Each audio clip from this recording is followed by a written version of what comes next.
ঈশ্বর ছাড়া আমাদের কে আছে? কাঁদছেন কেন?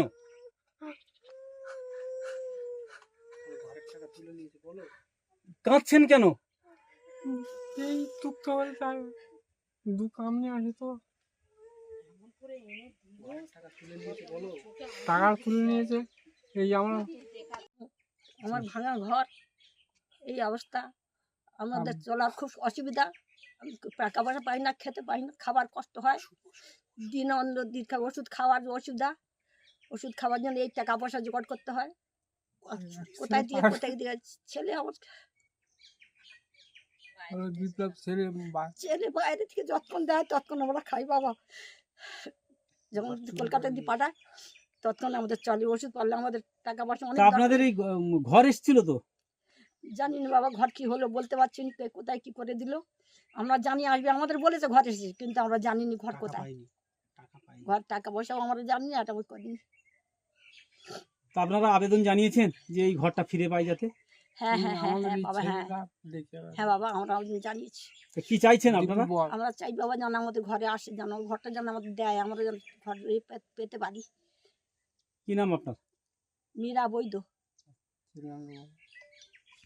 ওনার ওই অসুস্থ উনি, আর ওনার ছেলে বাইরে থাকে, আর কখন খেতে পাচ্ছে কখন পায় না, কখনো ওষুধ পাচ্ছে, ওষুধ কিনতে পারতেছে পায় না, বুড়ো হয়ে গেছে, বুড়ো বৃদ্ধ লোক, আর সেই অসহায় লোক। আর তারপরে হচ্ছে কি একটা ঘর এলো যদি বা, তা সে ঘরটা পেলো না, ঘরটা কার নামে চলে গেল।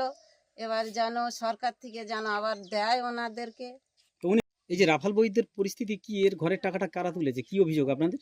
দেখুন, এই যে ভাঙাচোরা বাড়িটা, এই বাড়িটায় দুটো একদম বৃদ্ধা থাকে, 70 বছর 75 বছর বয়সী অসহায় একদম প্রতিবন্ধী মানুষ।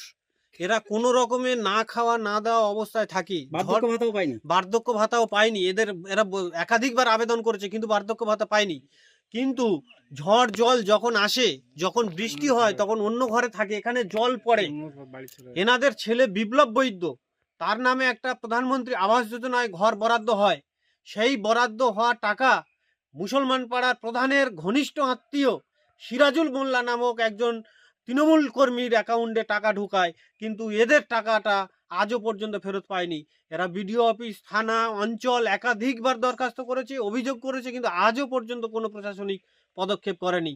না এরা সঠিকভাবে বিচার পায়, না খেতে পায়। আমরা চাই, প্রতিবেশী হিসাবে আমরা দেখতে চাই যে প্রধানমন্ত্রী আবাস যোজনার ঘরের টাকা এনারা পেয়েছেন, যেন মাথার উপরে একটু ছাদ থাকে, বৃষ্টিতে যেন একটু শুয়ে বিশ্রাম করতে পারে, ঘুমাতে পারে, নিজের ঘরে থাকতে পারে। এইটুকু আবেদন আপনাদের মধ্য থেকে আমাদের। কি নাম আপনার? দীপু বর, নগেন্দ্রপুর খ্রিস্টান পাড়া। ফাঁকা মারবে, সেই যা পাড়া সেইভাবে চলে।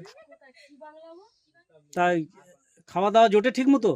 ঠিক মতো কোথা পাবো বাবা? তা সে আপনাদের ঘর এসেছিল, কি হলো? এসে শুনে দিয়েছি, কিন্তু জানি না, আর জানি না কোথা চলে গেল টাকা। তো আপনি কি চাইছেন? যাতে বর্তমান থাকতে পারি, অন্তত খাওয়া হোক না, কোনো থাকার আশ্রয় হোক, সেটি চাইছেন? সেইটা চাই। কি নাম আপনার? রাফাল বৈদ্য। আর আপনাদের নগেন্দ্রপুর খ্রিস্টান পাড়ায় বিপ্লব বৈদ্য নামে এক ব্যক্তি, সে পরিযায়ী শ্রমিকের কাজ করে, তার বৃদ্ধ 70 বছরের বাবা মা আছেন, তারা বার্ধক্য ভাতা পায়নি। বিপ্লব বৈদ্যের নামে একটা ঘর এসেছিল, সিরাজুল মোল্লা নামে তার নামে ট্রান্সফার করে টাকা তুলে নিয়েছে। প্রধান হিসাবে আপনার অঞ্চলে এই ঘটনা কি বলবেন? আপনারা যে জন্য এসেছেন, আমি তো এই খবর আগে পাইনি, বা এই খবর জানিও না, আমার কাছে আজও পর্যন্ত আসেনি, এই প্রথম আমি শুনলাম। আর আমি ওই সম্পর্কে কিছু জানি না, ওর তো আমার সময় হয়নি, আগের পিরিয়ডে হয়েছে, আমি এই সম্পর্কে কিছু বলতে পারবো না। আপনি কি নতুন প্রধান হয়েছেন? হ্যাঁ, আমি নতুন প্রধান হয়েছি।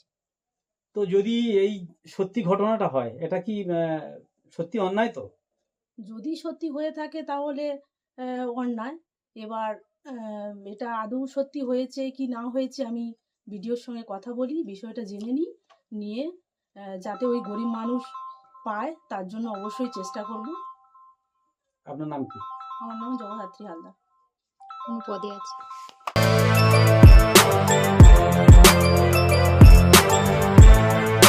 এখন অনেক বড়, শ্রী লেদার্স, হাওড়া ময়দান। আপনি কি জটিল কিছু সমস্যায় ভুগছেন, সমাধান পেতে চান?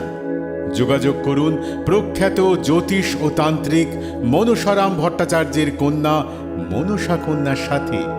প্রখ্যাত জ্যোতিষ ও তান্ত্রিক মনসা কন্যা হাওড়া জানবাড়ি ও হাতিবাগানের নিজস্ব মন্দিরেও বসেন। যোগাযোগ 9830106967 আর 9239655323।